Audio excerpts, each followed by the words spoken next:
All right, today we're going to look at 4 different hi-hat pairs at 4 different price points.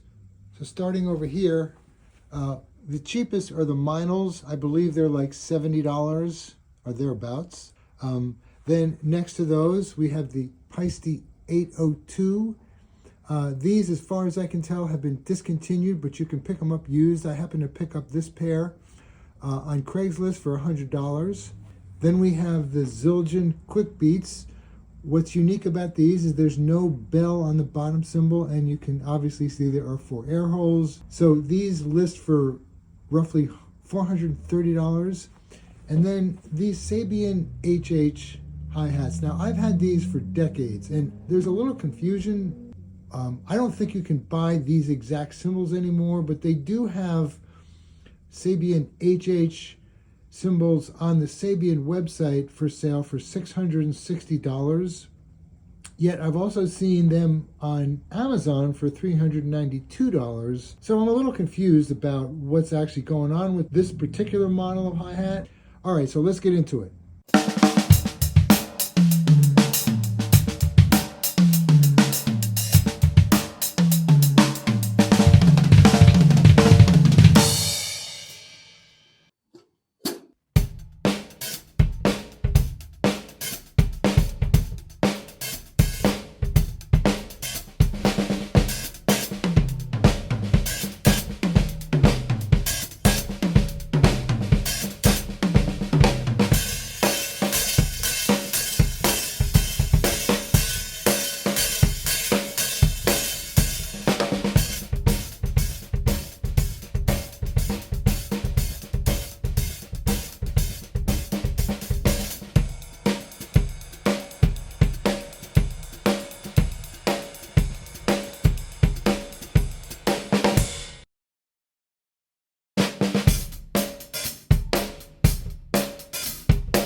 Okay, guys, so as I reviewed the audio files, I realized that the hi-hats really don't sound that different recorded.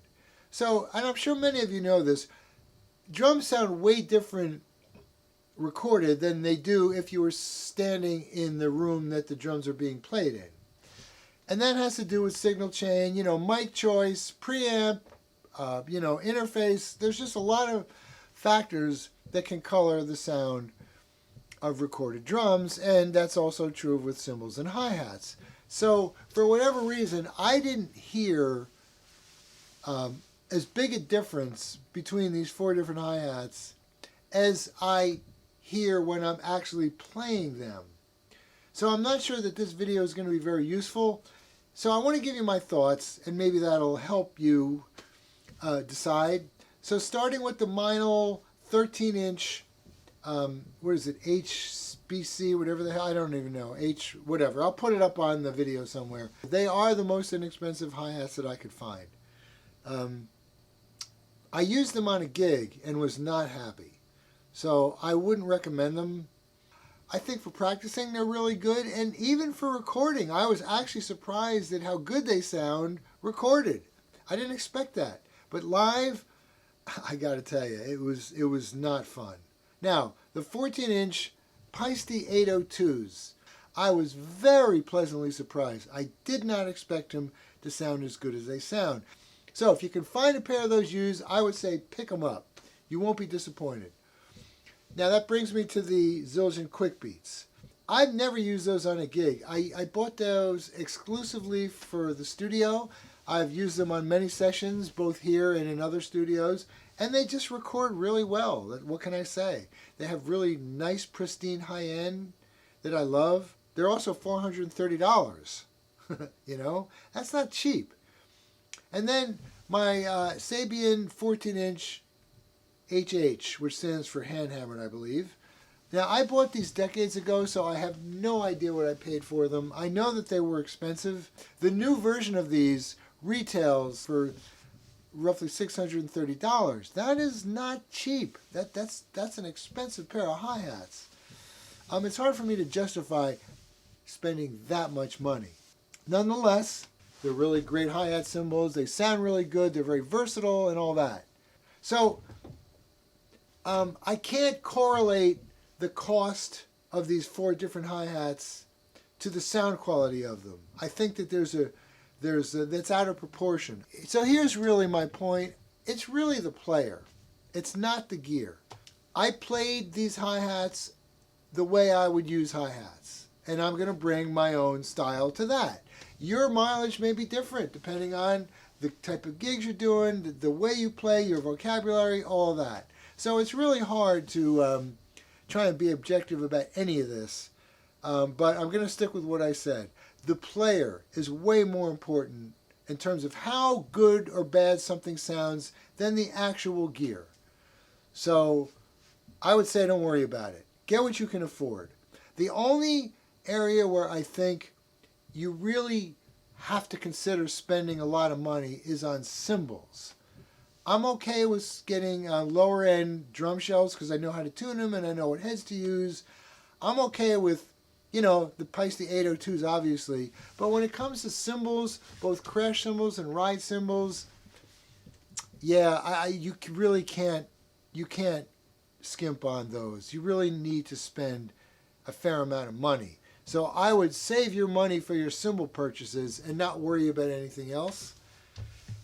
So those are my thoughts. I hope you guys found this helpful. And I'll see you in the next one. Bye.